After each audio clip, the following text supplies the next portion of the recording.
अव्यक्तं व्यक्तिमापन्नं मन्यन्ते मामबुद्धया परं भावम् अजानन्तो ममाव्ययम् अनोत्तमम्। अनुवाद: बुद्धिहीन मनुष्य मुझको ठीक से न जानने के कारण सोचते हैं कि मैं पहले निराकार था और अब मैं इस स्वरूप को धारण किया है। वे अपने अल्प ज्ञान के कारण मेरी अविनाशी तथा सर्वोच्च प्रकृति को नहीं जान पाते। हरे कृष्ण। तो पिछले श्लोक में भगवान ने कहा कि जो लोग देवता के उपासक हैं, जो लोग देवताओं की पूजा करते हैं, वो अल्प बुद्धि है, अल्प मेधशा, उनकी बुद्धि कम है।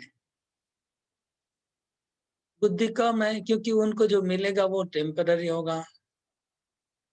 उनका जिन देवलोक में जाएंगे वो देवलोक भी भौतिक जगत में नाशवान है और वो देवता भी नाशवान है, देवता की मृत्यु होने वाली है।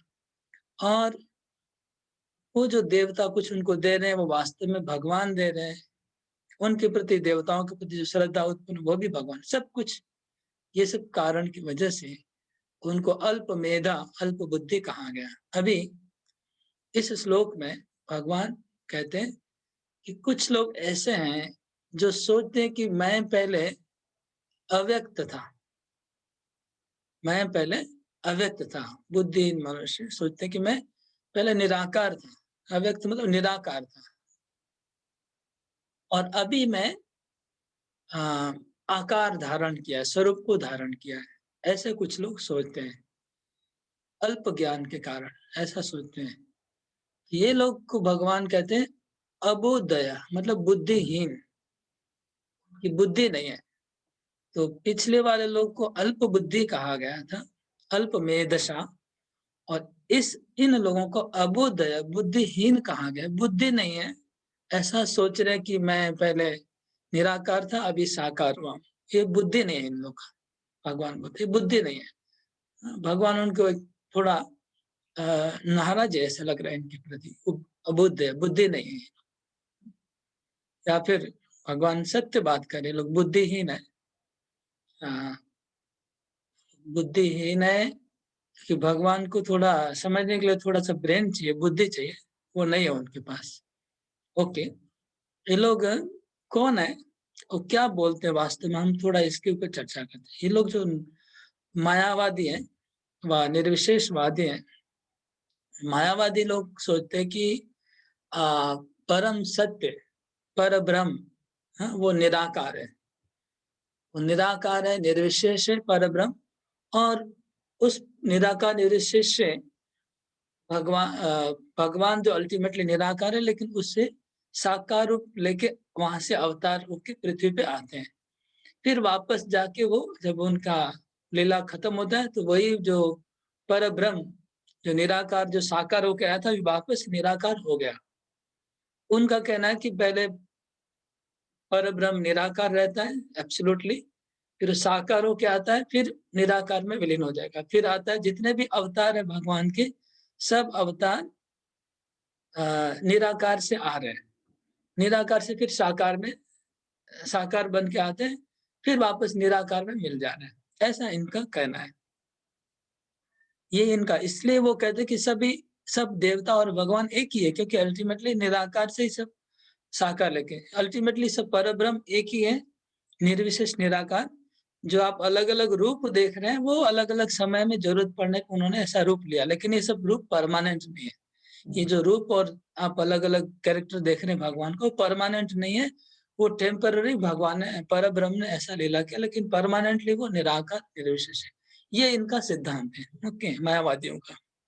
अब भगवान भी वही बात बोल रहे हैं कि अव्यक्तम व्यक्ति महापन्नम मनन्ते माम अबुद्धया। बुद्धिहीन है। बुद्धिहीन क्यों है? क्योंकि बहुत सारे कारण है। एक तो निराकार से अगर साकार होके आते पर ब्रह्म, फिर अगर निराकार में विलीन हो जाते हैं, ऐसा अगर हम कहते हैं, इसका मतलब निराकार में से रूप आया कहाँ से? अगर परब्रह्म निराकार है, तो निराकार में से रूप कैसे निकल सकता है? ये एक बहुत बड़ा क्वेश्चन है। कि उसमें रूप है नहीं तो रूप निकला, तो रूप उसके अंदर है, नहीं तो निकला नहीं है तो फिर निकला कैसे? जैसे बीज है, बीज में से पेड़ आता है ना? तो बीज है, एक सीड है, मैंगो सीड है, कोई भी एक सीड है, वट वृक्ष का सीड, सीड के अंदर से सीड समझ लिए निराकार है और वृक्ष साकार है। इसका मतलब सीड के अंदर वृक्ष का सूक्ष्म रूप था, सूक्ष्म रूप में वृक्ष बीज के अंदर है, जो फिर प्रकट हो जाता है पानी डालने से। दूसरा अबुद्धया कहते हैं, पिछले श्लोक में ही भगवान ने कहा कि देवान देवय जो यान्ति मद्भक्ता यान्ति मामपि। इस श्लोक का अर्थ ये हुआ कि जो लोग देवता की उपासना करते वो देवलोक में जाते हैं और मेरी उपासना करते वो मेरे धाम में जाते हैं। तो इस श्लोक में भगवान कहते देवताओं का अपना धाम है और भगवान का भी अपना धाम है। इसका मतलब देवताओं का भी रूप है और अपना धाम है, भगवान का भी अपना रूप है और धाम है। तो भगवान भी निराकार, भगवान अगर निराकार होते तो बोलते नहीं कि मेरे धाम में वो मेरा भक्त आ जाएगा। ऑलरेडी पिछले श्लोक में भगवान ने कहा कि मेरा भक्त मेरे धाम में आएगा। तो भगवान का अगर धाम है और वहां वो रहते हैं, वहां पर अपने भक्त पहुंच जाएंगे ऐसा बोल रहे, तो फिर निराकार कैसे हुए? और देवता लोग के भी धाम है, अपने अपने सब देवताओं का अपने अपने धाम है और वो लोग वहां रहते हैं। तो ये इसलिए अबुद्धि कहा गया। अव्यक्तम व्यक्ति मापन्नम मन्नन्ते माम अबुद्धया परम भावम अजानंतो। भगवान बोलते मेरा जो परम भाव है वो लोग जानते नहीं। मम अव्ययम अनुत्तमम। अव्यय, अव्यय शब्द को भगवान ने प्रभुपाद ने एक्सप्लेन किया, इन एग्जॉस्टिबल, मतलब भगवान की जो शक्तियां अनंत शक्तियां, और भगवान स्वयं इन एग्जॉस्टिबल है, मतलब खत्म नहीं होने वाले। भगवान की सत्ता कभी खत्म नहीं होगी, उनकी शक्तियां भी खत्म नहीं होती है। तो अव्यय, जैसे भगवान ने यहाँ जन्म लिया तो वो उस रूप का खत्म नहीं हो सकते, भगवान खत्म नहीं हो सकते कभी, अनएग्जॉस्टिबल है। हाँ, जैसे आजकल साइंटिस्ट लोग कल्पना करते हैं कि सूर्य का जो एनर्जी वो एक दिन खत्म हो जाएगा। तो सूर्य का एनर्जी खत्म, भगवान की एनर्जी इनएग्जॉस्टिबल है, कभी खत्म नहीं हो सकती है। सूर्य का प्रकाश कभी खत्म, ये सब कल्पना करना है, सब नास्तिक लोगों का स्वभाव है ऐसी कल्पना करना कि सूर्य की रोशनी खत्म हो जाएगी। तो भगवान की शक्तियां इनएग्जॉस्टिबल है, कभी खत्म नहीं हो सकती है। और अनुत्तमम, अनुत्तमम मतलब अन उत्तमम, मतलब उनसे उत्तम कोई नहीं है। तो दो शब्द भगवान यूज किया, एक अनुत्तमम, एक तो भगवान का जो पर्सनालिटी इनएग्जॉस्टिबल है, मतलब कृष्ण थे, अभी है और रहेंगे, ये इनएग्जॉस्टिबल का अर्थ हुआ। अव्यय, भगवान थे, है, रहेंगे। ऐसा नहीं कि भगवान हुए और हम लोग के जैसे नहीं कि हम लोग का जन्म हुआ और मर गए, ऐसा नहीं है। और अनुत्तमम, भगवान मतलब मेरे से उत्तम और कुछ नहीं है। तो ब्रह्म ज्योति भी भगवान के अधीन है, भगवान के ऊपर नहीं है। तो ये सब इतनी बार बोलने के बाद भी निर्विशेषवादी व मायावादी लोग ये कहते कि भगवान का रूप जो प्रकट है, भगवान कृष्ण प्रकट होते वो माया के अंदर प्रकट होते, ये उनका प्रॉब्लम है। इसलिए अबुद्धि कहा गया। अभी कुछ तात्पर्य में देखते हैं। यहाँ पर यमुनाचार्य ने बहुत सुंदर श्लोक कोट किया है। त्वां शीलरूपचरिते परमप्रकृष्टे सत्त्वेन सात्विकतया प्रबलेश्च शास्त्रे प्रख्यातदेव परमार्थविदां मतेश्च नैवासुरप्रकृतया प्रभवन्ति बोद्धुम्। हे प्रभु, व्यासदेव तथा नारद जैसे भक्त आपको भगवान के रूप में जानते हैं। व्यासदेव और नारद जानते हैं। मनुष्य विभिन्न वैदिक ग्रंथों को पढ़कर आपके गुण रूप कार्यों को जान सकता है, इस तरह आपको भगवान के रूप में समझ सकता है। किंतु जो लोग रजोगुण तमोगुण के वश में हैं, ऐसे असुर और अभक्त आपको समझ नहीं पाते हैं। ऐसे अभक्त वेदांत उपनिषद तथा वैदिक ग्रंथों की व्याख्या करने में कितने ही निपुण क्यों ना हो, वे भगवान को समझ नहीं पाते। यमुनाचार्य कहते कि हे प्रभु, आपका शास्त्रों में प्रबल रूप से, हाँ, प्रबल रूप से परम सत्य आपका रूप और चरित्र, मतलब आपका जो साकार रूप है और आपकी जो साकार लीला है, उसको परम प्रकृष्ट, एकदम प्रकृष्ट, एकदम रियलिटी में, एक्चुअली में उसका शास्त्रों में वर्णन है। आपके रूपों का वर्णन है, आपके चरित्रों का, और वो सब परम प्रकृष्ट, एकदम परम सत्य के रूप में वर्णन है। ऐसा नहीं कि माया के द्वारा। प्रबलेश शास्त्रे, मतलब प्रबल रूप से शास्त्र में उसका प्रेजेंस है। सब पूरा शास्त्र भगवान के रूपों से भरा हुआ है, भगवान के चरित्रों से भरा हुआ है, और सब रूप और चरित्र की हमेशा बात लिखी कि सत्य है, सत्य सत्य, सब लीला सत्य है। और प्रख्यात दैव परमार्थ विदाम मते, प्रख्यात, और आप फेमस हैं, हे देव आप फेमस हैं, परमार्थ विदाम मते, जो परमार्थ को जानने वाले, जो परम तत्व को जानने वाले, जो तत्व दृष्टा लोग हैं, उन्होंने भी बहुत इसको बहुत ही ओपनली, बोल्डली डिक्लेयर किया है। उसके बाद भी ये असुर प्रकृति वाले लोग, आसुरिक लोग इसको समझ नहीं पाते। आपके रूप और चरित्र नित्य है, ये जान नहीं पाते। यमुनाचार्य का ये बहुत सुंदर कमेंट है। उसके बाद भागवत में एक श्लोक आता है, जिसमें ब्रह्मा जी कहते हैं, और एक जगह गीता में 9वें अध्याय में आएगा, अवजानन्ति माम मूढ़ा मानुषिम तनुम आश्रितम। भगवान कहते हैं कि मैं जो मनुष्य रूप में आता हूँ तो मूढ़ लोग मेरी अवज्ञा करते हैं। मूढ़ लोग कहते हैं कि ये जो रूप है वो मायावी रूप है, ये भगवान नहीं है ये। और भागवत में ब्रह्मा जी बहुत सुंदर श्लोक आता है, अथापि ते देव पदाम्बुजा द्वया प्रसाद लेशानुगृहीत एवहि जानाति तत्वं भगवान महिमनो न चान्नमे को पिचिरन विचिरन। तो यहाँ पर ब्रह्मा जी कहते हैं कि जब तक भगवान की रंच, भगवान के चरण कमलों की रंच मात्र भी कृपा प्राप्त नहीं होती है, तब तक भगवान के तत्व को जाना नहीं जाता है। जिसको भगवान के चरण कमल की रंच मात्र कृपा मिल जाती है, वो भगवान की महिमा को जान सकता है। और जो व्यक्ति न चानम एकोपि चिरन विचिन्वन, चिरम, चिरम मतलब चिरकाल तक, कोई अगर कोई अगर अद्वैत उपासना करते, एका की उपासना करता है चिरकाल तक, मतलब हजारों जन्म तक, अगर कोई स्पेकुलेशन, मानसिक कल्पना, मेंटल स्पेकुलेशन करेगा, विचार करता रहेगा, तो भी भगवान को, विचार करने से भगवान को कभी नहीं जान सकते हैं।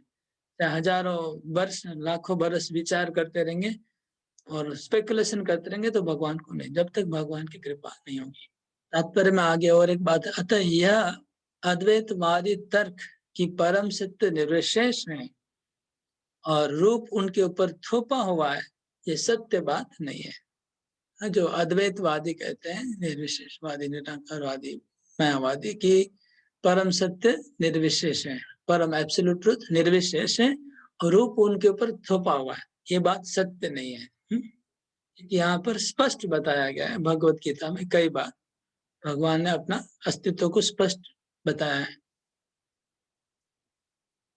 और इसमें लिखा है कि देवता और भगवान दोनों साथ साथ विद्यमान है, देवता भी विद्यमान है, भगवान भी विद्यमान। नाम प्रकाश सर्वस्य योग माया समावृत मूढ़ोऽयं नाभिजानाति लोको मामजमव्ययम्। अनुवाद, कृष्ण कहते हैं कि मूर्खों तथा अल्पज्ञों के लिए कभी भी प्रकट नहीं हूँ, उनके लिए मैं तो अपने अंतरंगा शक्ति द्वारा आच्छादित रहता हूँ, अतः वे ये नहीं जान पाते कि मैं अजन्मा तथा विनाशी हूँ।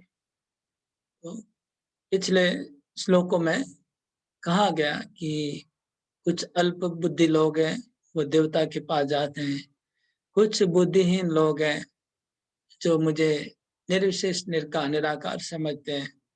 तो ऐसा क्यों हो रहा है? तो कृष्ण कहते हैं ऐसा इसलिए हो रहा है कि नाहम प्रकाश सर्वस्व योग माया समावृत, मेरा रूप योग माया के द्वारा आवृत रहता है।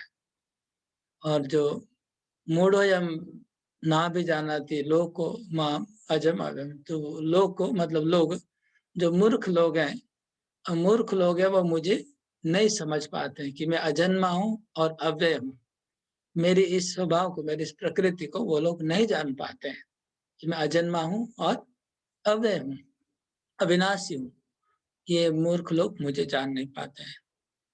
तो तात्पर्य में पहला पैराग्राफ में प्रभुपाद जी कहते हैं कि यह तर्क किया जा सकता है कि जब कृष्ण पृथ्वी पर विद्यमान थे तो सबों के लिए दृश्य थे, तो अब वे सबों के समक्ष प्रकट क्यों नहीं होते?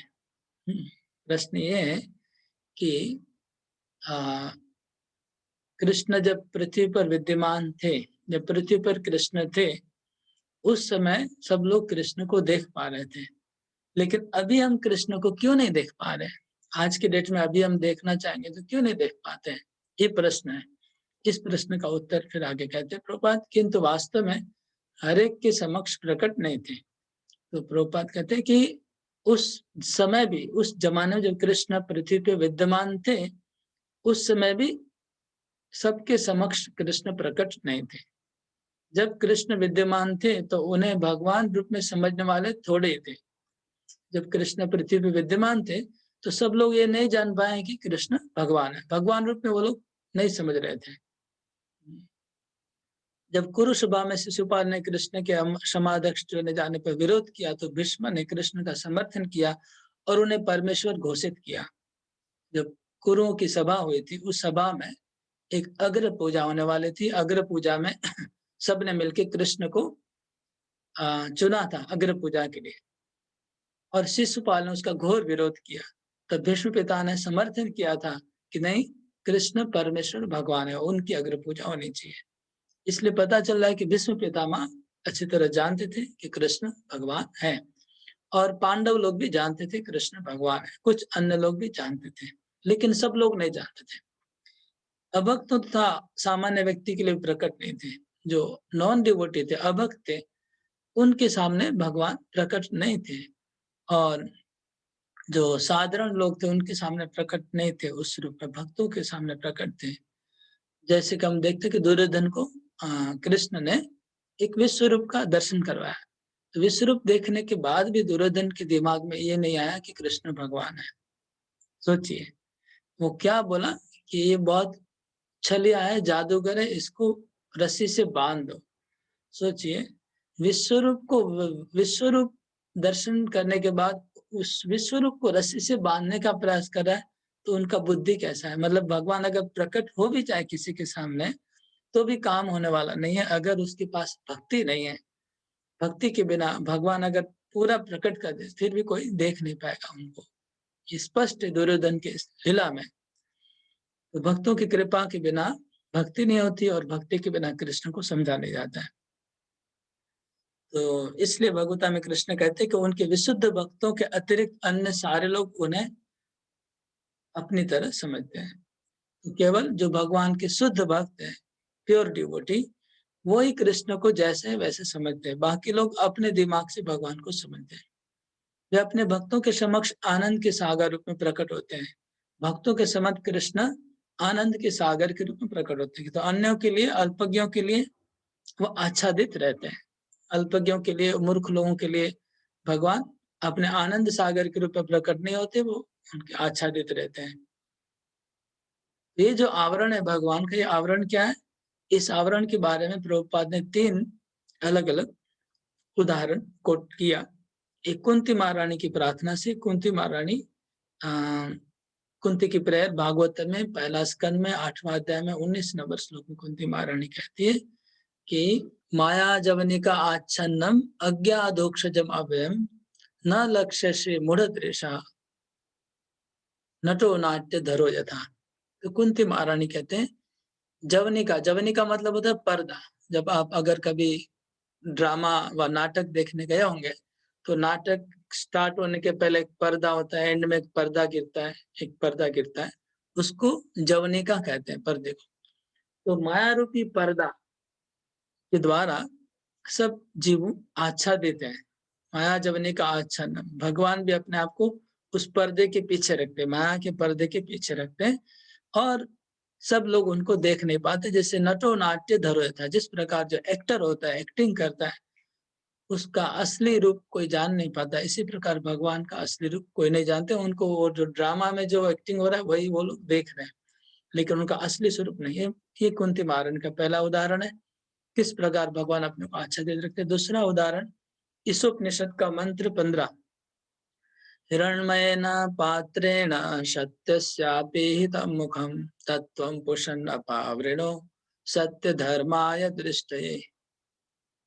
इसमें लिखा है कि भगवान का मुखमंडल एक सोने जैसा ग्लेरिंग एफल्जेंस, ब्रह्म ज्योति का एफल्जेंस से भगवान का मुखमंडल आवृत है। और एक भक्त उसको प्रार्थना करा उपनिषद में कि भगवान आप ये आपका ये प्रकाश, ये ज्योति हटा दीजिए, हम आपको देख नहीं पा रहे। तो यहाँ से प्रकट हो रहा है कि ब्रह्म ज्योति वाला एक प्रकाश से भगवान का मुखड़ा आवृत रहता है। ये एक हो गया एग्जाम्पल। दूसरा प्रभुपाद बादल का उदाहरण देते हैं। बादलों का उदाहरण, बादलों का उदाहरण शायद कौन सी इस श्लोक में नहीं है, पिछले श्लोक में या सामने के श्लोक में होंगे, लेकिन यहाँ पर मैं बोलता हूँ कि इससे रिलेवेंट है। जैसे बादल ढक देते हैं सूर्य को और सूर्य लोगों को दिखाई नहीं पड़ता है, इसी प्रकार भगवान जीवों को दिखाई नहीं पड़ते हैं। यहाँ पर बादलों का उदाहरण और सूर्य का उदाहरण बहुत उपयुक्त है, क्योंकि जो बादल है वास्तव में सूर्य को नहीं ढकते हैं। अगर आप फ्लाइट में ऊपर जाएंगे, फ्लाइट में अगर बहुत ऊपर जाएंगे तो आप देखेंगे बादल पृथ्वी को ढके हुए हैं, बादल पृथ्वी से पूरे सटे हुए हैं, और सूर्य तो लाखों लाखों माइल दूर है पृथ्वी से, और बादल पृथ्वी के ऊपर ही है, सूर्य के ऊपर नहीं है। इसी प्रकार माया देवी भगवान को नहीं ढक रही है, योग माया भगवान को नहीं ढक सकती है, उनका क्षमता नहीं है ढकने का। वो जीवों की आंखों के ऊपर पर्दा डाल रही है, भगवान के ऊपर नहीं।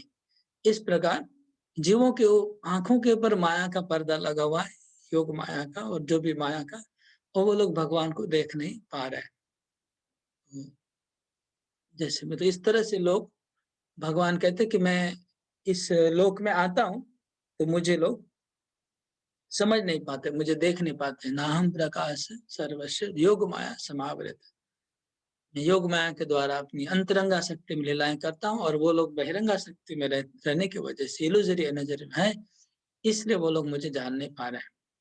श्लोक नंबर 26, वेदाहं समतीतानि वर्तमानानि चार्जुन भविष्याणि च भूतानि मां तु वेद न कश्चन। हे अर्जुन, श्री भगवान होने के नाते मैं जो कुछ भूतकाल में घटित हो चुका है, जो वर्तमान में घटित हो रहा है और जो आगे होने वाला है, वह सब कुछ जानता हूँ। मैं समस्त जीवों को भी जानता हूँ, किंतु मुझे कोई नहीं जानता। तो भगवान का एक क्या बोला, ओमनी सेंस, परम परम ज्ञानी, परम तत्व के भगवान है, परम ज्ञाता है। वो सब जीवों का वेदाहम समतीतानि, मतलब पास्ट, अतीत काल, भूतकाल सबका जानते हैं। वर्तमान में सब जीवों का वर्तमान काल को जानते हैं। भविष्यवाणी, सबका फ्यूचर जानते हैं। जो भूतानी, भूतानी मतलब सब जीवों का, कृष्ण समस्त जीवों का पास्ट जानते हैं। जानते क्या, अभी देख रहे हैं, पास्ट को देख रहे हैं। कृष्ण अगर देखना चाहेंगे तुरंत देख सकते हैं। सब जीवों का वर्तमान देख रहे हैं, प्रेजेंस देख रहे हैं, और सब जीवों का भविष्य, फ्यूचर कृष्ण देख रहे हैं।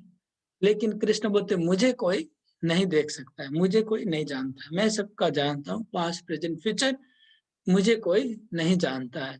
यहाँ पर साकारता तथा निराकारता का स्पष्ट उल्लेख है। यदि भगवान कृष्ण का रूप माया होता, जैसा कि मायावती कहते हैं, तो वो पास्ट प्रेजेंट फ्यूचर नहीं जानते। अगर कृष्ण का रूप माया भी होता, निराकारवादी कहते हैं कृष्ण निराकार है, अल्टीमेटली परब्रह्म, और साकार रूप लेके आए, फिर विलीन हो गए। अगर ऐसा भगवान का टेम्पररी रूप होता, टेम्पररीली भगवान अपना रूप प्रकट करते और फिर अगर तो वो कृष्ण ये नहीं बोलते कि मैं पास्ट प्रेजेंट फ्यूचर जानता हूँ, फिर वो टेम्पररी मायावी रूप की क्षमता नहीं है पास्ट प्रेजेंट और फ्यूचर जानने की, और वो भी सब जीवों की, असंभव। इसलिए भगवान का जो स्वरूप है वो मायावी नहीं हो सकता है। मायावी होता तो पास्ट प्रेजेंट फ्यूचर सब जीवों का कैसे जान सकते थे। ये पहला लॉजिक है।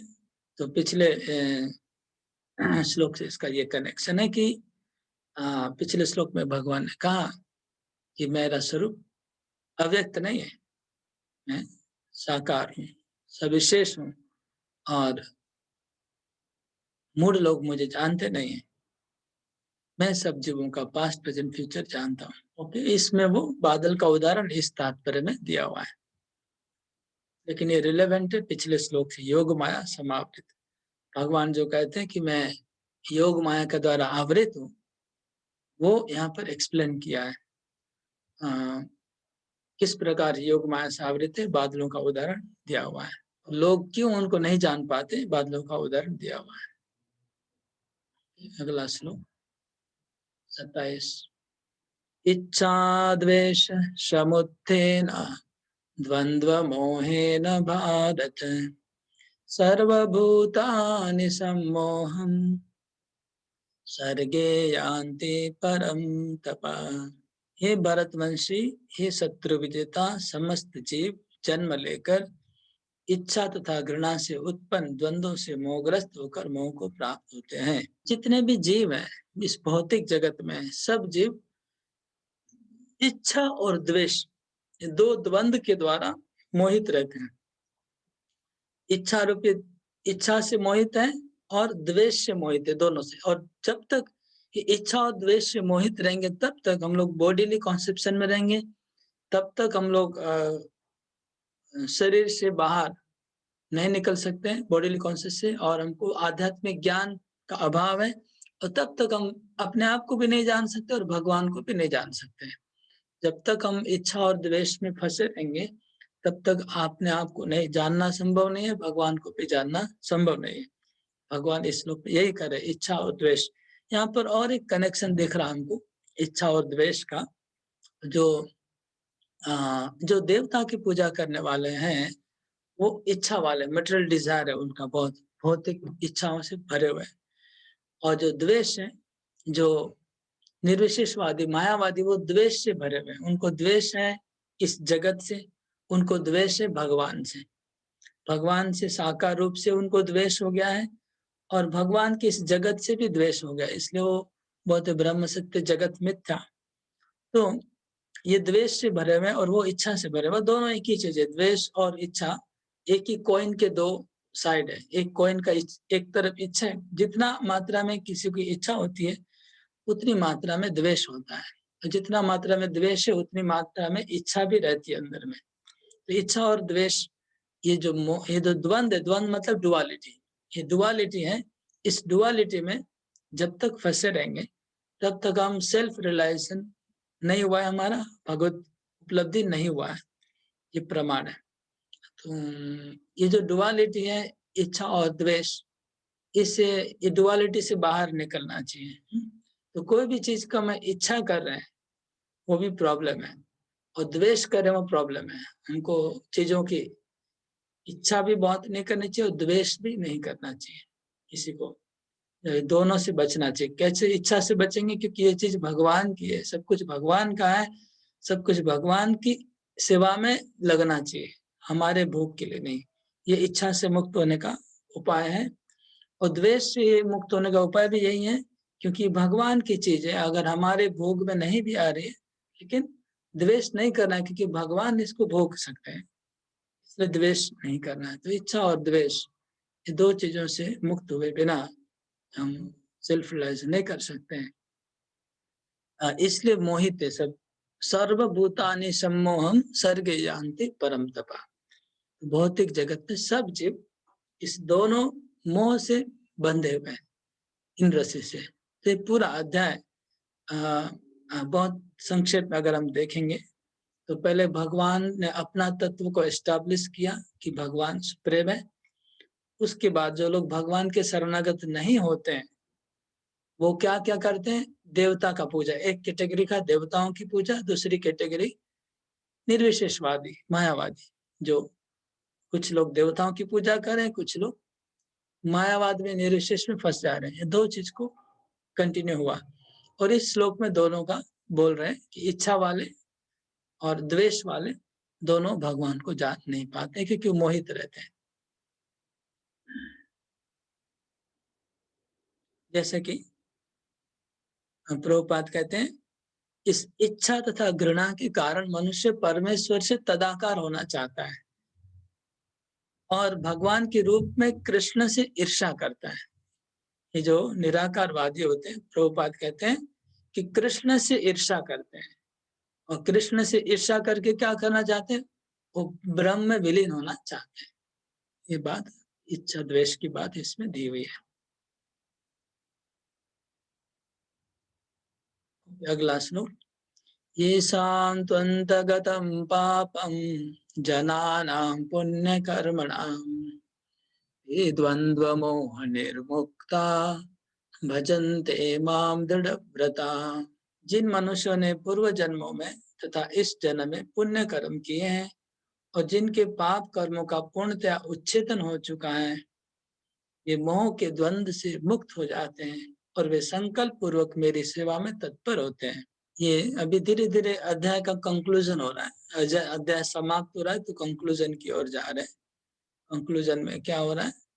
ये शाम तो अंतगतम पापम, तो 4 प्रकार के पापी और 4 प्रकार के पुण्यवान का हम लोग आगे डिस्कस किए थे। तो जो पापी है वो पाप से निकल आएंगे। ये शाम तो अंतगतम पापम, पापी लोग पाप से निकल आएंगे और पुण्य में लग जाएंगे। पुण्यवान होना चाहिए भक्त होने के लिए और द्वंद्व मोह निर्मुक्त, और द्वंद्वों से निकलना पड़ेगा। द्वंद्व कौन सा? राग और द्वेष, मतलब इच्छा और द्वेष।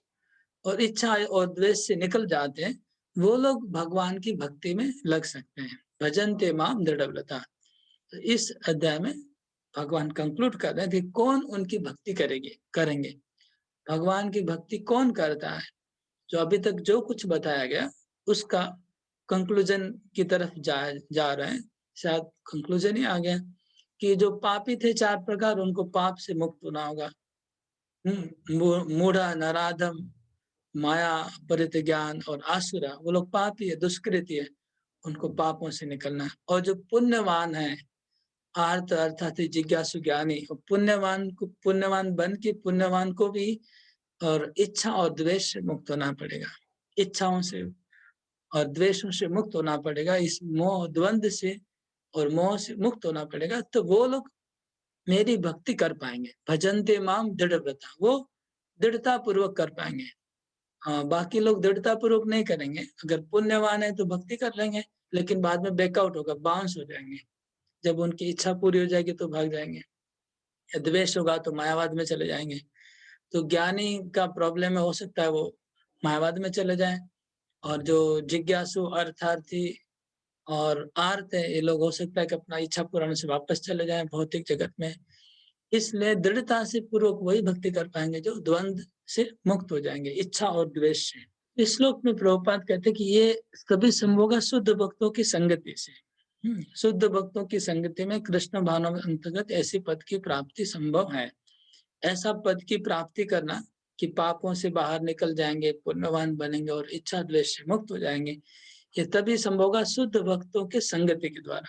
शुद्ध भक्तों की संगति के बिना ये नहीं होगा। शुद्ध भक्तों की संगति करना बहुत जरूरी है। इसलिए यहाँ पर आया है 5वें अध्याय का 5वें स्कंद का 5वें अध्याय का 2 नंबर श्लोक, महत सीमाम द्वारम आहु विमुक्ते तमो द्वारम योसिताम संगी संगम।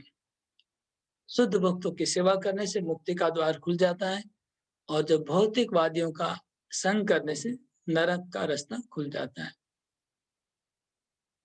श्लोक नंबर 29, जरा मरण मोक्षाय मामाश्रित्य यतन्ति ये ते ब्रह्म तद्विदु कृत्स्नम् अध्यात्मं कर्म चाखिलम्। जो जरा तथा मृत्यु से मुक्ति पाने के लिए यत्नशील रहते हैं, वे बुद्धिमान व्यक्ति मेरी भक्ति की शरण ग्रहण करते हैं। वे वास्तव में ब्रह्म हैं, क्योंकि वे दिव्य कर्मों के विषय में पूरी तरह से जानते हैं। जरा मरण मोक्ष आया, जन्म मृत्यु के चक्र से मोक्ष के लिए जो लोग मोक्ष के लिए यत्नवान होंगे, मतलब वो पापी नहीं है एक नंबर, और वो जो पुण्यवान में आ गए, प्लस वो लोग अर्थार्थी और जिज्ञासु नहीं है, मतलब उनको अपने प्रॉब्लम को सोल्व करने के लिए नहीं, भौतिक प्रॉब्लम को या फिर पैसे के लिए नहीं, किस लिए आ रहे हैं? जरा मरण मोक्ष है, जन्म मृत्यु के चक्र से निकलने के लिए जो आते हैं, मतलब ज्ञानी। और माम आश्रित, और भगवान तो मेरा आश्रय लेंगे, मेरा आश्रय मतलब भक्त हो जाना, भगवान का आश्रय लेना, मतलब भगवान के शुद्ध भक्तों का आश्रय लेना, शुद्ध भक्तों से ज्ञान और शिक्षा ग्रहण करना। तो माम आश्रित, भगवान का आश्रय लेंगे, वो लोग वास्तव में जीवन की सफलता प्राप्त कर लेंगे। प्रभु कृष्ण कहते हैं वो सफलता कहते हैं ब्रह्म। वो लोग ये रियलाइज करेंगे कि मैं ब्रह्म हूँ। तो शास्त्र में कहते हैं अहम ब्रह्मास्मि। तो ब्रह्म मतलब क्या? मैं चिन्मय आत्मा हूँ, मैं भगवान का अंश हूँ, मैं भगवान का दास हूँ। ये बात वो लोग समझ जाएंगे। और कृष्णम अध्यात्म, पूरा अध्यात्म ज्ञान उनको समझ में आ जाएगा। और कर्म चाकिलम, और पूरा कर्म का चक्कर भी उनको समझ में आ जाएगा। तो अध्यात्म क्या है और कर्म क्या है, इसको अच्छी तरह जान जाएंगे। साधिभूतादिदेवं मां साधियज्ञं च ये विदु प्रयाणकाले च मां ते विदुर्युक्तचेतसः। जो मुझ परमेश्वर को मेरी पूर्ण चेतना में रहकर मुझे जगत का, देवताओं का तथा समस्त यज्ञ विधियों का नियामक जानते हैं, ये अपनी मृत्यु के समय भी मुझ भगवान को जान और समझ सकते हैं। भगवान कह रहे हैं इस श्लोक में, साधिभूत आदि दैवमं साधि यज्ञम च ये विदु प्रयाण काले च माम ते विदुर्युक्त चेतस। जो लोग मेरे ऐसे भक्ति में जुड़े रहेंगे, मेरा आश्रय लेंगे, वो लोग जान पाएंगे कि मैं सब जो 24 एलिमेंट है, पंच महाभूत, पृथ्वी जल अग्नि वायु आकाश, मन बुद्धि अहंकार, इसका मैं अधिष्ठाता देवता हूँ। साधि भूत, पूरा भौतिक जगत मेरे अंदर है, मेरे से बना हुआ है। स आदि दैवम, और जितने भी देवता लोग हैं, जो लोग इस भौतिक तत्वों को कंट्रोल करते हैं, वो भी मेरे ही अंश है, मेरे द्वारा ही वो लोग सब चल रहे हैं। और साधि यज्ञम, और जितने प्रकार के यज्ञ हो रहे हैं, जितने भी कर्म हो रहे हैं, जितने भी यज्ञ हो रहे हैं, वो भी सब मेरे द्वारा ही चल रहे हैं। ये सब जान जाएंगे, और जान के मृत्यु के समय मेरा स्मरण करेंगे। ऐसा स्मरण करेंगे तो उनका परम सिद्धि हो जाएगा। इस प्रकार हाँ, ये अध्याय समाप्त करते। ये जो तत्व बताया, साधिभूत दैवम यज्ञम, जो बताया गया, इसका आंसर 8वें अध्याय में और स्पष्ट बताया जाएगा ये चीज। ओके, इस तात्पर्य में आप लोग ध्यान से पढ़िएगा।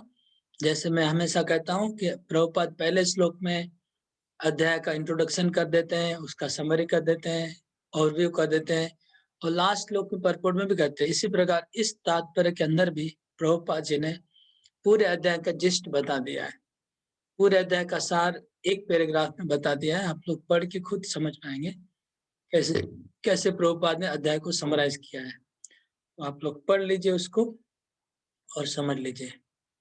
हाँ, बस सिंपल है, स्पष्ट है।